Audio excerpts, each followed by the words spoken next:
It's always a pleasure when I'm joined by Scott Gulbransen covering everything Raiders for just, you know what, instead of me trying to go through your title and probably bring it up, can you just start by telling people where to find you, Scott? Sure, they can listen to us on the mightier 1090 ESPN radio down in Southern California. We do a show called Silver and Black Tonight. It's the only Raiders show in Southern California, and I'm also a contributor here on Sports Not as well.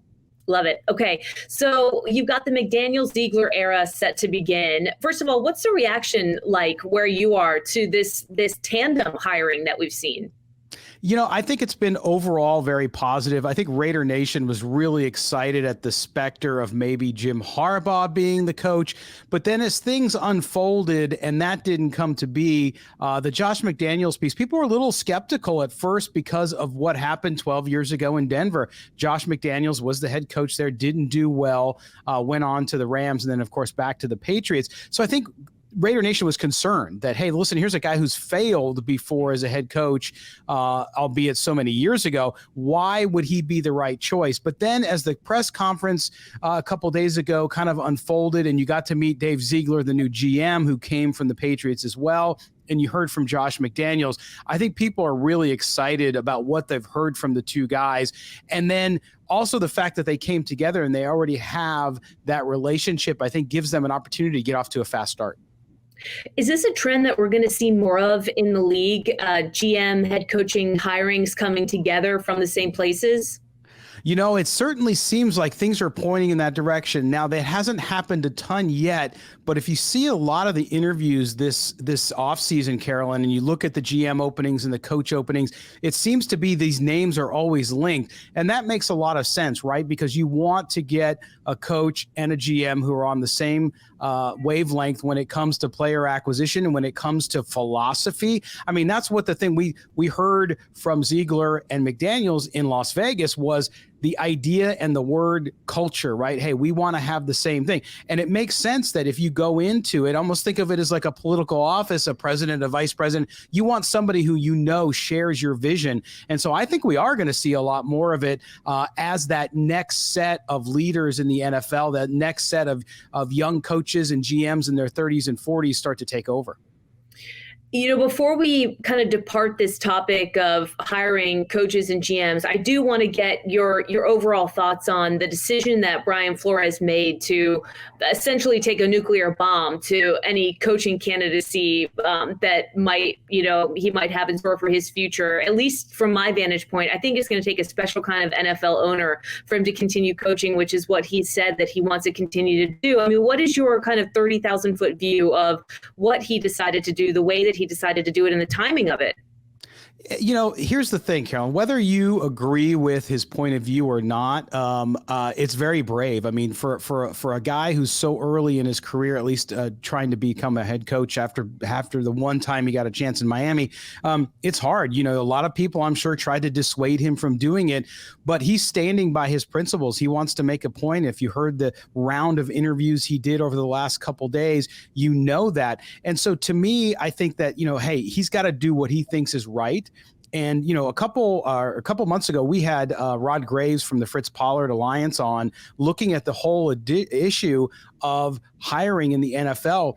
And we see it even with the National Football League, with the situation in Washington, with the cheerleaders there and the fight that they've had. There's some things going on here. And I think that Brian Flores stepping up and saying, you know what? Career be damned. If that's what happens, that's what happens. But there are things bigger than me. There are things bigger than just getting a job in the NFL. So we'll have to see how it plays out. How much substance is there? We don't know yet. But you certainly have to give the guy a lot of credit for having the guts to stand up for what he believes in.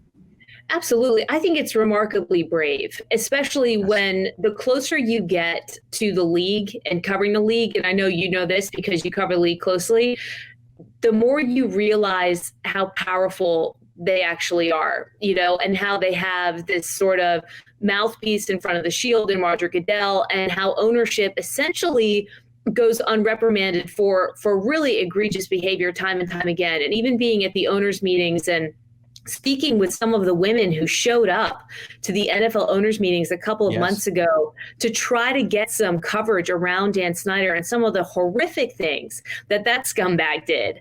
And you see virtually no no repercussions, no damage, at least to this point. I mean, a fine that is a blip in the radar, and those were very, very damning allegations of sexual misconduct. And so I just wonder, how much is it going to take?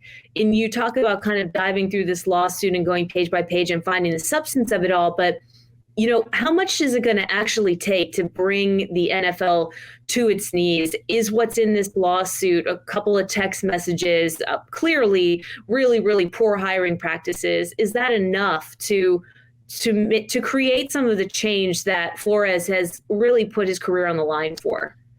Carolyn, that's the $1 million question. And I have to ask the question to everybody out there, including you and I, who love the NFL, love watching professional football. And that is, when is the folks out there, when are they going to stop watching? When are they going to stop buying? Because at the end of the day, the NFL responds to dollars. And I jokingly call it sometimes the NFL mafia, because in many ways, that's how they operate. They just kind of steamroll. It doesn't matter what the rules are. And in this case, you're talking about federal hiring practices. And at the end of the day, I think people, especially those of us that cover teams, that do content, that do media, we're always asking the question, well, what can we do to fix this? And it's hard to say, because you had the Rooney Rule, which at its core was meant to try to address it. Clearly, it's not addressing it. So then what do you do? I mean, these are, at the end of the day, these are private businesses. So unless we see the federal government go after the NFL and say, hey, guys, you know what? Like IBM or any other company out there, you have to uphold the law when it comes to hiring practices, and you're not doing that. Hard to prove, but when is somebody going to take a step? But the thing is, Carolyn, whether it's this, whether it's any other issues we've seen in the NFL, we all keep watching and they all keep making more money. So I don't know if we'll get through to the NFL unless they feel it in the pocketbook. Yeah, and to be honest with you, I mean, between the concussion results that we've seen over the years and how damaging that's been, the issues with women, the issues with race, and the issue of legalized gambling, I truly don't feel that there's anything that will make people stop watching. And I hope for Flores' sake that there's enough in here and that his lawyers are ready and that he's ready to stay front and center for as long as he can to continue to raise as much awareness as he can. But I was really, truly, and this is just me kind of speaking for a moment, I mean, I was so disheartened with the way that Dan Snyder's situation with Washington and how terrible he was to those women has essentially been erased. And now the headline there is, oh, they're going to be called the Commanders. I mean, to see that kind of go through the news cycle and be washed out and have these women show up to the owners' meetings really resonated with me, not only as a woman, but just as a human being. And so I can't imagine what some of the athletes in the league are thinking and feeling when they see these really accomplished, viable candidates continue to get passed up time and time again. I can't imagine how humiliating it was for Brian Flores to show up to an interview knowing full well that it was something of a sham, if that's the case. And I hope for his sake that there's enough in that lawsuit to make somebody feel it. My gut is just that there's not, because I just haven't seen enough examples of the league being held responsible for really, really bad behavior. And that's ownership. And there's no diversity there. I think we've seen that already. Just moving on, before I let you go, to a couple other things. When you talk about Josh McDaniels and what he might offer as a head coach, what do you forecast for the relationship between Josh McDaniels and Derek Carr? Well, it's interesting because at the press conference, Dave Ziegler, the new GM, and McDaniels were both asked about Derek Carr, and they gave the right answer, which is, look, we're getting to know him. We're going to sit down and make sure our philosophies are going to match. The people who don't like Derek Carr thought that was an opening, that, they might get rid of him. The people who like Derek Carr said, see, he's not going anywhere. I don't think Derek Carr is going anywhere. You look at what Josh McDaniels has said in the interviews he's done in national media over the last couple of days, and he said, the question was, why did you come to the Raiders? Why was now the time to try your second time in the NFL as a head coach? And he talked about the organization. He talked about Mark Davis, the owner of the Raiders, but then he talked about Derek Carr. He said, hey, to go into a situation where you have a team that just made the playoffs and won 10 games, and you have a quarterback who's an 8-year veteran and one of the top 15 quarterbacks in the league, Of course, I'm going to go there. So he's given Derek Carr a lot of credit. Now, we'll have to see how that relationship progresses. I see the Raiders giving him an extension, and I think Josh McDaniels is behind that. And we'll see, unless something gets derailed, which is always a possibility, I see Derek Carr in Las Vegas for the next couple of years at least. And if I'm Josh McDaniels, I know I have a solid, very good quarterback who can get me out there and get me into contention right away. And again, job security is an issue for coaches in the NFL. And the last thing you want is a situation where you have to take an experimental quarterback or develop a young quarterback when you're trying to win football games and keep your job. Oh, no doubt. And I was so impressed with Derek Carr, the way that he carried himself towards the end of the playoffs. Before I let you go, Scott, just one other sort of news and notes item for diehard fans. I know that not only the GM head coaching changes are taking up the majority of the headlines, but an assistant GM hiring and some other hirings as well. Can you kind of take us through the list of the other changes?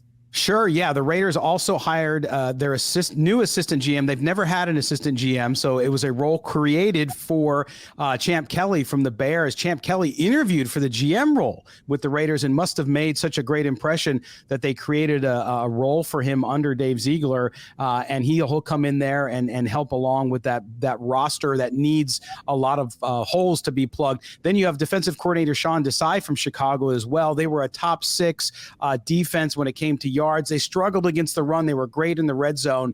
So they now have their new defensive coordinator. Now we're just waiting to hear what Josh McDaniels is going to do on the offensive side and fill out that staff. But certainly they're not waiting. They're getting a fast start because they know they got work to do to get this Raiders team into championship contention. All right, Scott, you're the best. Love it when you come on. Love being a part of Sports Not with you. Thanks so much for joining us and sharing your perspective, not only on what's going on with the Raiders, but more importantly, what's going on across the league with some of the issues that they're facing right now. Thanks for being with me.